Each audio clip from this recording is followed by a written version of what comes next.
Good day, fellow investors. Last week, key topic was interest rates, overshadowed by tariffs this weekend, but let's discuss why the Fed is holding rates steady while the ECB has been lowering for 5 consecutive times. Then again, there is also political pressure on the Fed, which is very interesting, with Trump saying how he knows interest rates better than the Fed chief Powell. Might be, but that can be discussed. But there is also political pressure from both sides. Democratic Senator Warren also criticizing the Fed's decision to hold rates steady because putting American jobs at risk and making it more difficult for families across the country to afford a home or credit card bill.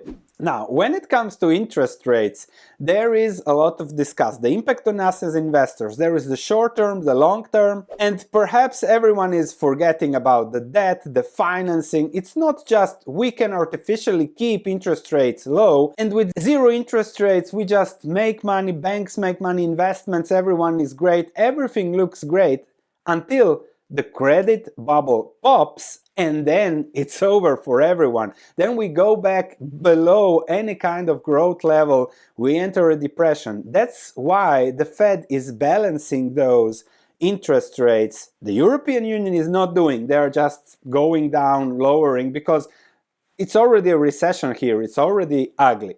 But yes, if we look at interest rates, this is the key here. Net interest payment 1 trillion, 15% of spending for the US government.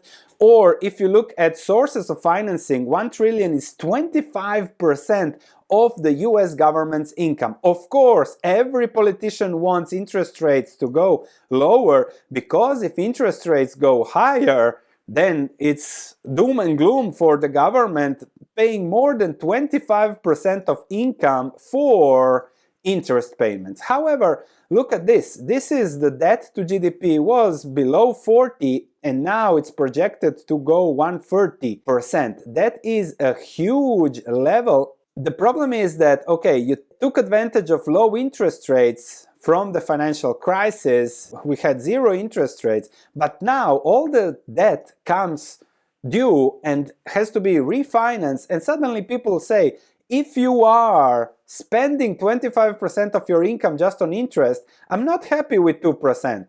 Now I want 5%. And that is something that also politicians have to understand, that the Fed sets short-term interest rates that for some reasons in the 2010s also affected long-term interest rates. But now it's very hard for the Fed to push it lower because we have inflation, and the question is, can the Fed just lower rates without thinking of the consequences of lower rates? Because lower rates lead to inflation, more debt, and also refinancing issues, because you can print the money, leading to more inflation, because you need to find the investors that are willing to buy treasuries that are negative real yields with low interest rates and inflation at 3-4%. And that is the balance there, that long term, we all know we are in a credit bubble. Credit bubbles eventually pop, and that's a topic for, let's say, this Saturday. Subscribe. However, it's not that easy just to invent low interest rates. And especially with the US economy doing 3% per year on that credit expansion, on those deficits, everything looks great compared to the European Union, where if we have another quarter like this, it is a recession coming, the euro has been decimated versus the dollar, but the European Union has no other option than to destroy the euro further. Sticky inflation, we have inflation high above the Fed's target, which means interest rates cannot be just lowered because we can see more inflation. We now have tariffs that can lead to more inflation, and maybe higher estimates point to fewer future rate cuts in this cycle, and perhaps the neutral rate of the Fed from 2% goes to 3%, and that also has a huge different impact on the situation. Eurozone doesn't care about inflation. We have economic stagnation and inflation, which is called stagflation, and they are lowering rates despite inflation, which is a very, very risky thing to do, because if it spirals, then it is even uglier. But it is already doom and gloom from that perspective. What's the solution? Well, someone will say the target of inflation is not 2% anymore, now it is 4 or 5%. We will have that slow economic growth on 3, 4, 5% inflation. Always inflation is miscalculated, always structured in a way to push it lower so that the government doesn't need to increase your payments, your pension, your this, and that's how the world works. However, reality is that there will be 5%, 4, 5% inflation that will slowly manage that debt pile around. If you look at Europe, no economic growth, 5 interest rate cuts in the row, and inflation still there. This has a very positive effect on asset prices because lower interest rates push asset prices higher, and we have seen one of the biggest stock market boom markets in history, and that is because from when interest rates started going down, the P ratio went from 7 to the current 40, the Shiller P ratio, which is a huge expansion on lower rates. If rates persist higher, this might go lower, balanced a little bit by inflation. Low rates create financial asset bubbles, Bitcoin, this and that. That's all a result of 15 years of low interest rates and low interest rates expectations in the last few years. If that changes, that might lead to huge surprises for the market. And the thing is that when you rig an interest rate artificially, especially like the politicians want now, it leads to a black market.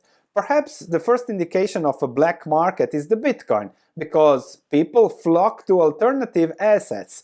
And how it looks when the exchange rate is rigged, you see this, the official rate in Argentina and the real rate in Argentina. Two markets. With inflation, with this, I think that the Bitcoin might keep riding the wave, because when you rig one thing, when you have fake interest rates and money printing, then people look for alternatives. Stock also, yes, they are expensive now, but also give you some protection from that inflation through business ownership. And that is why we have these financial asset bubbles. The short-term conclusion is they will try to keep financial engineering working for as long as they can, because without that, this is completely unsustainable to pay 25% of your sources of financing for just the cost on the debt, and you plan to just keep on borrowing forever because you don't know how else to keep the economy growing and keep everyone happy. This will stop working at some point. It can stop working by having 5% inflation to mitigate a little bit the debt growth there, but also globally. This was the financial crisis. 90 trillion of bonds were issued. 15 years later, we are at 140 trillion. So that issue has been solved with that. We now have stronger inflation sooner or later that has to come. The politicians will keep wanting free money. The solution is inflation, printing. And if we look at the long term, we can read Ray Dalio's Changing World Order, and his key points is that eventually the debt becomes unsustainable. Eventually. This usually goes like this, issue, and then eventually it becomes an issue. And governments, corporations have difficulty servicing their debt. Higher needed interest rates. Then we have a recession, depression, and then things readjust to the productivity growth level.